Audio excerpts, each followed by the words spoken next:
کہانی کو آخر تک ضرور سنیے گا۔ آج میرا دل بری طرح دھڑک رہا تھا۔ رات کے 10 بجے کا وقت تھا۔ مجھے 1 سال پرانی باتیں یاد آ رہی تھی۔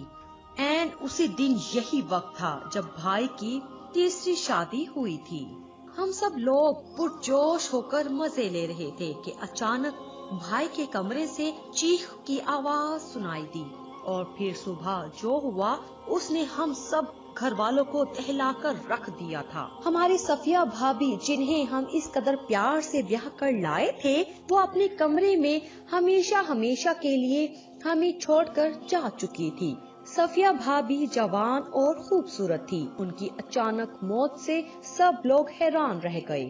اگر ہماری رشتہ داری نہ ہوتی تو صفیہ کی اماں ابا ہم لوگوں پر کیس کروا دیتے، کیونکہ صفیہ بھابھی کے چیخنے کی حالت بتا رہی تھی کہ وہ کس قدر اذیت میں رہی ہے۔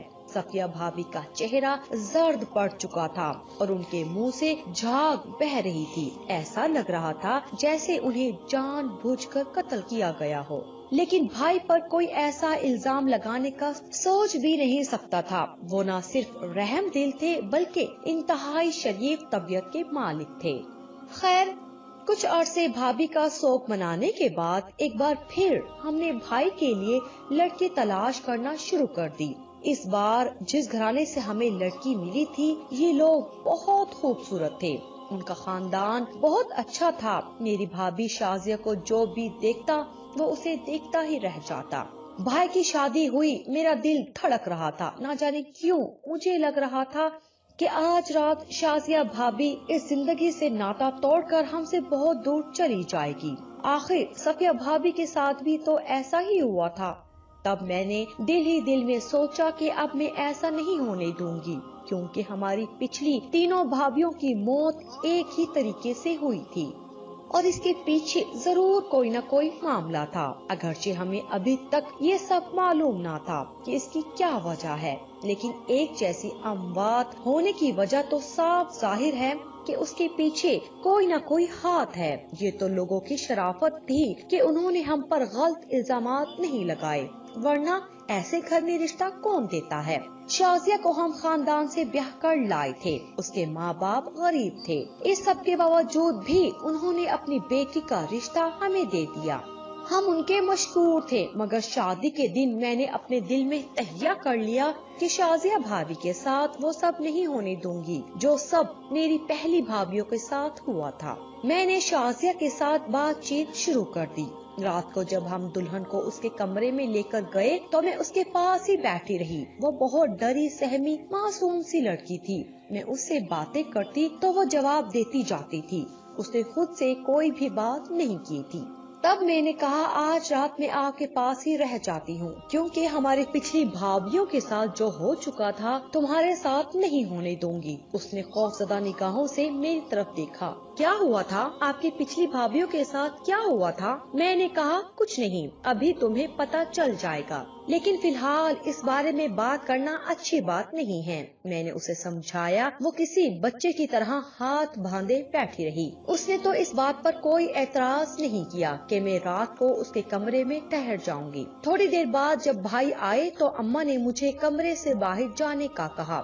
بولے میاں بیوی کے معاملات میں دخل اندازی کرنا اچھی بات نہیں، تم جا کر اپنے کمرے میں سو جاؤ۔ مگر مجھے چین کہاں تھا، میں ماں اور بھائی دونوں سے لڑ پڑی۔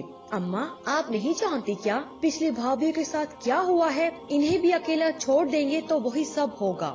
میں آج دیکھنا چاہتی ہوں کہ آخر اس کمرے میں ایسا کیا ہے۔ ہو سکتا ہے کہ ہمارے جاگنے سے اور کیا پتا واقعہ ٹل جائے۔ اب ایسا کچھ نہیں ہوگا، اماں نے مضبوطی سے کہا۔ اماں، آپ نے تو پہلے بھی ایسا ہی کہا تھا، اس کی کیا گارنٹی ہے کہ کچھ نہیں ہوگا؟ میری ضد پر اماں سوچ میں پڑ گئی۔ سچ بات تو یہ ہے کہ بھائی بھی ڈر رہے تھے۔ پھر بھائی خود ہی کہنے لگے کہ اچھا شازیہ، تم ایسا کرو، تم بھی اس کمرے میں سو جاؤ، میں صوفے پر لیٹ جاتا ہوں۔ ہو سکتا ہے کہ رات کو کوئی ایسا واقعہ پیش آئے تو ہم دونوں کی ضرورت پڑے۔ مجھے خود اس واقعے کی سمجھ نہیں آتی، میں چاہتا ہوں کہ تم یہیں رکو۔ بھائی کی بات سن کر میں نے خدا کا شکر ادا کیا، آج بھابھی کی جان بچانے میں کامیاب ہو جاؤں گی۔ تھوڑی دیر کے بعد میں نے کمرے کی روشنی بجھا دی۔ اور کمرے میں ایک ہلکا سا لیمپ جلا دیا۔ شازیہ مجھ سے باتیں کرتے کرتے سو گئی۔ میں اسے دیکھتے دیکھتے نہ جانے کب نیند کی وادیوں میں کھو گئی۔ تب اچانک میری نظر سامنے والے کمرے پر پڑی جہاں مجھے ایک سایہ سا نظر آیا۔ میں بڑبڑا کر اٹھ بیٹھی۔ یا اللہ، نہ جانے کیا ہونے والا ہے، کہیں کوئی بھابھی کا دشمن تو نہیں جو ان کی جان لینے آ رہا ہے۔ میں نے دل میں سوچا، آگے کھڑا شخص ہے جس کا سایہ پڑ رہا تھا، وہ بھی کالے رنگ کے لباس میں ملبوس تھا اور اس کا قد کافی اونچا لگ رہا تھا۔ یہ دیکھ کر میرا وجود کانپنے لگا۔ اس سے پہلے کہ وہ شخص ہمارے کمرے تک آتا، میں نے چیخ مار دی اور بھائی کو جگا دیا۔ بھائی اٹھو، وہ بھابھی کو مارنا چاہتا ہے، میں جنونی انداز میں کہے جا رہی تھی۔ بھائی بھی آنکھیں مل کر اٹھ کھڑا ہوا۔ کہاں ہے وہ؟ کون ہے؟ تم کس کی بات کر رہی ہو؟ بھائی مجھ سے پوچھنے لگے۔ بھائی سامنے والے کمرے کے دروازے پر کھڑا تھا، وہ ابھی ادھر ہی آ رہا تھا۔ میں نے بھائی سے کہا، ہمارے پاس کوئی ایسی چیز نہیں جس سے ہم اپنا دفاع کر سکے۔ اسی افراتفری میں شازیہ بھی اٹھ کر جاگ گئی تھی، وہ بھی اپنے بیڈ پر ڈری سہمی بیٹھی تھی۔ بھائی کچھ سمجھ نہیں پا رہے تھے کہ اس صورتحال میں کیا کرے۔ اب سوائے اس قتل کا انتظام کرنے کے اور کوئی راستہ ہمارے پاس بچا ہی نہیں تھا۔ تب بھائی نے عقل مندی یہ کی کہ کمرے کے فون سے بڑے بھائی کو فون کر کے جگا دیا۔ کہا کہ کمرے میں کوئی آ رہا ہے، ہو سکتا ہے کہ وہ کوئی چور ہو، اس لیے تم باہر جا کر دیکھو، اگر کوئی خطرے کی بات نہ ہو تو ہم باہر آئیں گے۔ باقی بھائی اور ہمارے رشتہ دار دوڑتے دوڑتے آئے۔ سبھی نے روشن کر کے راہداری کو دیکھا مگر وہاں کوئی بھی نہیں تھا۔ سب کے سامنے مجھے شرمندہ ہونا پڑا۔ میں نے تو اپنی واضح آنکھوں سے اس شخص کو اپنے کمرے کی طرف آتے دیکھا تھا، مگر کسی کو نہ پا کر اب سارے ہی مجھے مشکوک نظروں سے دیکھ رہے تھے، جبکہ میں اچھی طرح جانتی تھی کہ یہ میرا وہم نہیں ہے بلکہ ایسا واقعہ میں نے دیکھا ہی تھا۔ خیر، سب اپنے اپنے کمروں میں چلے گئے۔ ہمیں کیا نیند آنی تھی، رات کے 3 بجے کا وقت تھا۔ میں نے جا کر تہجد کی نماز پڑھی، وضو کیا اور پھر فجر کی نماز کے لیے انتظار کرنے لگی۔ شازیہ بھی پریشان تھی، اس سارے ہنگامے میں اسے کیا نیند آتی۔ اس نے اپنا روسی لباس تبدیل کیا اور سفید کپڑے پہن لیے۔ ہم سب نے اکٹھے نماز ادا کی۔ نماز کے بعد میں کمرے میں چلی گئی تو دیکھا اماں بھی تسبیح پڑھ رہی تھی۔ میں نے ان کو ساری بات بتا دی۔ میری بات پر وہ ہمیشہ یقین کیا کرتی تھی، کوئی میری بات مانے یا نہ مانے، لیکن میری ماں میری بات ہر طرح کی بات مان لیتی تھی۔ بولی، بیٹی، اگر تو تم نے اس سائے کو دیکھا ہے تو لازمی نہیں کہ وہ انسان ہو، وہ کئی جنات بھی تو ہو سکتے ہیں، کوئی دوسری مخلوق بھی ہو سکتی ہے۔ اماں کی بات سن کر میں بھی سوچ میں پڑ گئی۔ بات تو اماں کی 100% درست تھی، کیونکہ کئی دفعہ ایسا بھی ہوتا ہے کہ جنات انسان کی شادیاں رکوانے کے لیے طرح طرح کے حربے کرتے ہیں۔ ہو سکتا ہے کہ بھائی پر کوئی جن زادی عاشق ہو، میں نے دل میں سوچا، اور اسی وجہ سے بھائی کی 3 بیویاں موت کے گھاٹ چلی گئیں۔ اب ساری بات میری سمجھ میں آ گئی تھی۔ اماں نے بھی میری بات سے اتفاق کیا۔ بولی، تمہارے بھائی پر کسی چیز کا سایہ ہے، ہمیں سب سے پہلے اس کا حل نکالنا پڑے گا۔ تب اماں نے اپنی ایک منہ بولی بہن سے بات کی۔ ان کے پاس کافی وظائف وغیرہ ہوتے تھے جن کی وجہ سے وہ کافی مشہور بھی تھی اور عملیات کی ماہر جانی جاتی تھی۔ اسیب کا توڑ اور ہر قسم کے جادو کا حل ان کے پاس تھا۔ اماں شکیلہ خالہ کے پاس گئی۔ شکیلہ خالہ نے 4 وظائف اماں کو پڑھنے کو دیے، لیکن ان 4 وظائف کو پڑھنے کے لیے رات بھر جاگنے کی ضرورت تھی۔ اس کے ساتھ ساتھ سفید کپڑوں کا استعمال لازمی تھا۔ ہم نے بھابھی کو سفید کپڑے پہننے کی ہدایت کی اور وہ 4 وظائف پڑھنے کے لیے اماں نے اپنے آپ کو تیار کرنا شروع کیا، مگر امی کا بلڈ پریشر اکثر ہی بڑھ جایا کرتا تھا۔ انہیں احتیاط کی ضرورت تھی اور ان کے لیے رات نیند پوری کرنا ضروری تھا۔ ایسے میں سب کی نظریں بڑی بھابھی پر جم گئی۔ بڑی بھابھی کو بیوہ ہوئے تقریباً 6 سال گزر گئے تھے۔ ہم سب ان کی عزت کرتے تھے۔ ان کی شخصیت میں اس قدر سنجیدگی اور وقار تھا کہ کوئی بھی ان کے سامنے اف تک نہ کرتا تھا۔ خاندان میں ان کی عزت یوں تھی جیسے کسی بڑے پیشوا کی ہوتی ہے۔ امی کی بیماری کا خیال کرتے ہوئے میں نے بڑی بھابھی سے منت کی، بھابھی، مجھے آپ پر پورا یقین ہے، یہ عمل آپ ہی کر سکتی ہیں۔ اگر آپ ہماری مدد کریں گے تو